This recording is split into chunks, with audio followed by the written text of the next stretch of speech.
Hello po, and nandito ako ngayon sa sa San Javier del Bac Catholic Mission. Ayan, it is a Spanish Catholic mission, and ito ay located dito sa Tucson, Arizona. Ayan, dito sa Amerika.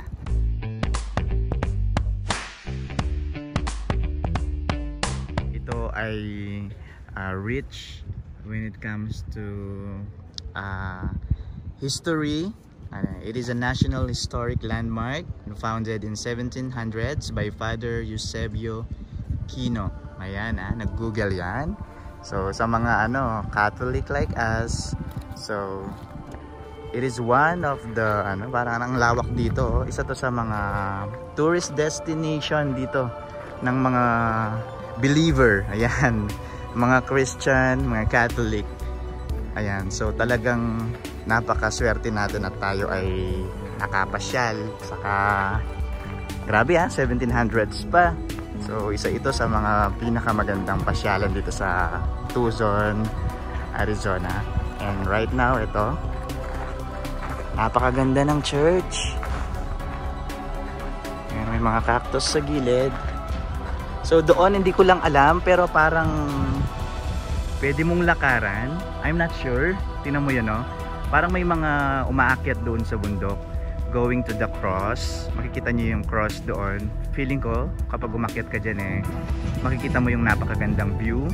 Pero hindi ko alam kung I doubt na makakita namin siya ngayon kasi limited lang yung oras namin.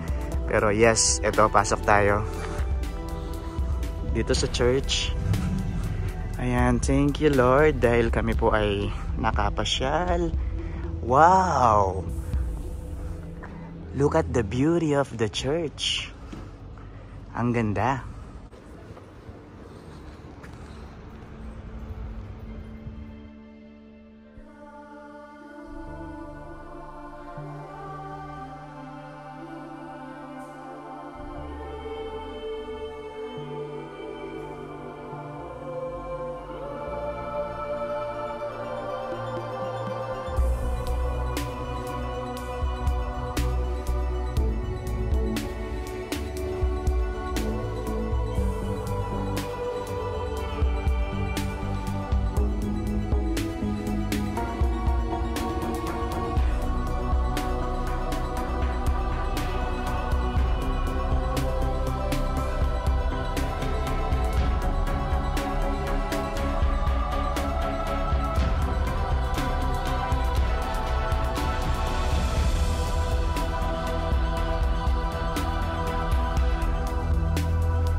Ayan, right now nandito naman kami sa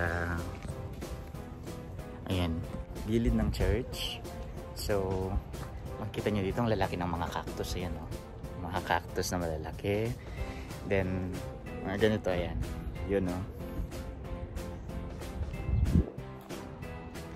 ayan. So papunta tayo ngayon din sa gift shop, parish office. Ang gaganda ng view dito kahit saan, parang Instagrammable siya. May wolf.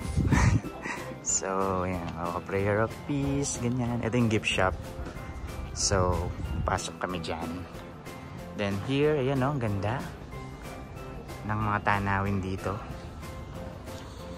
So, here na. This is the gift shop.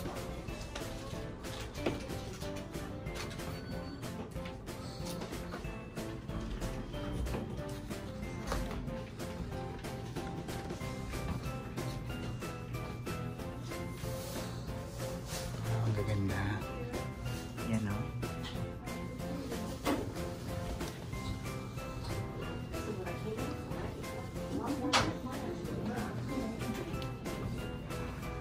mga rough magnet and onyx apples.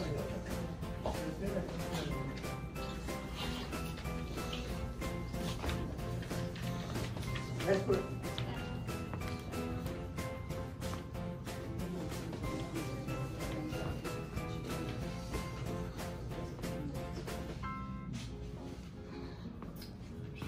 get it.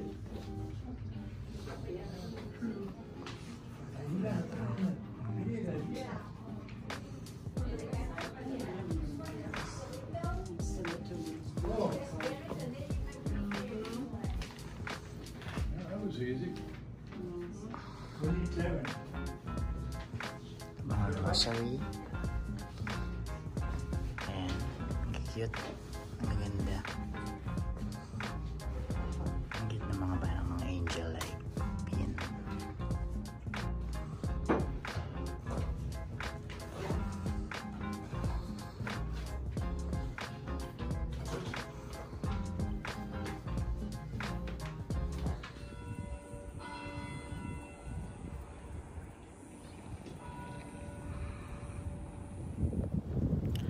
Alright, nandito kami ngayon sa taas. Ayan, kung saan ayun yung church. Kanina, umakyat lang kami. Pinupuntahan ito dito sa taas para makita mo yung mas magandang view. Mas scenic na view na parang, alam niyo yung mga sa postcard, ganon. Napakaganda dito sa historic church na to na napuntahan namin. And dito, ayan, may mga lion.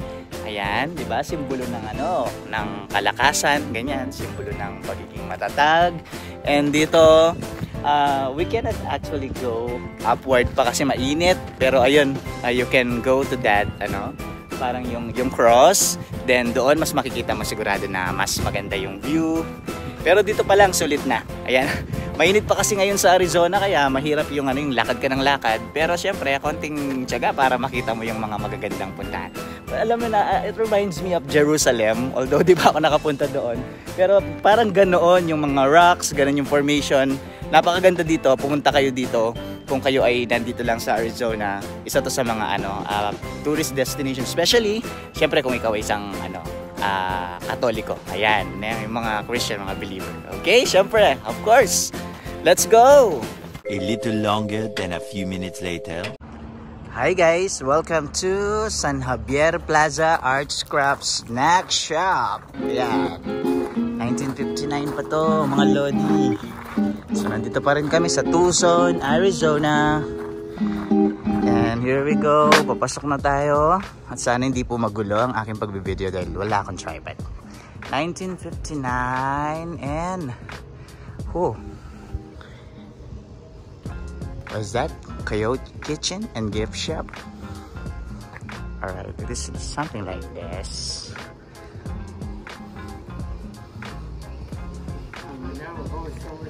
It's a gift shop. From here.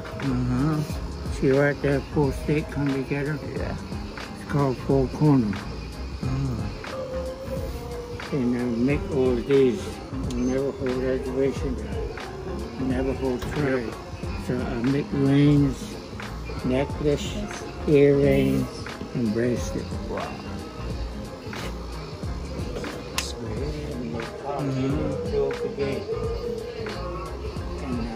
And also I'm an actor and a singer. Yeah, watch YouTube, you hear me singing at YouTube.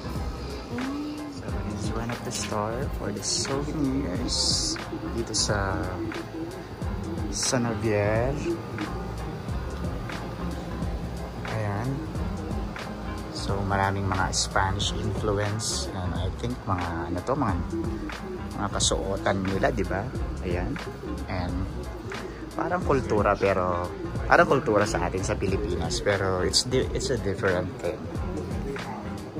And mahilig sila sa mga palamuti. Hi. Ayan. Mga palamuti sa katawan, sing-sing, mga toys.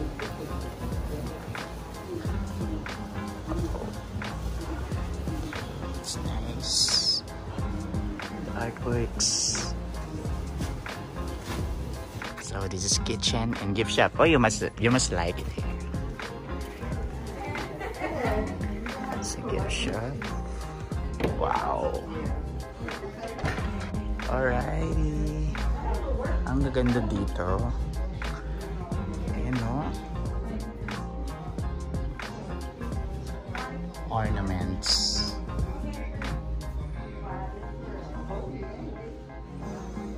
So dahil tabi siya ng church, maraming mga mga cross na design dito.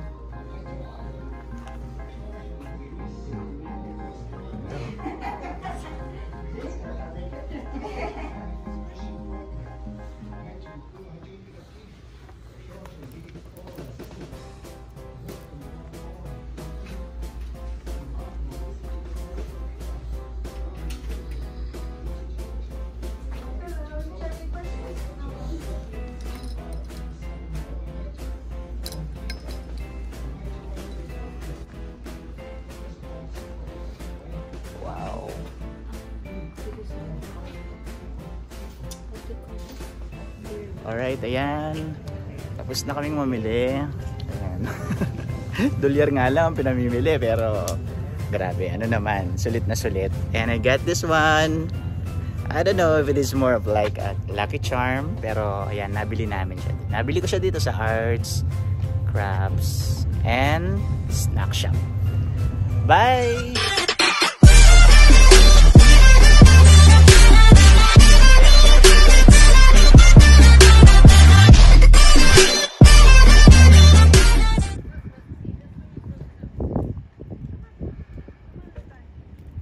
What do we call this one? Prairie dog. Okay.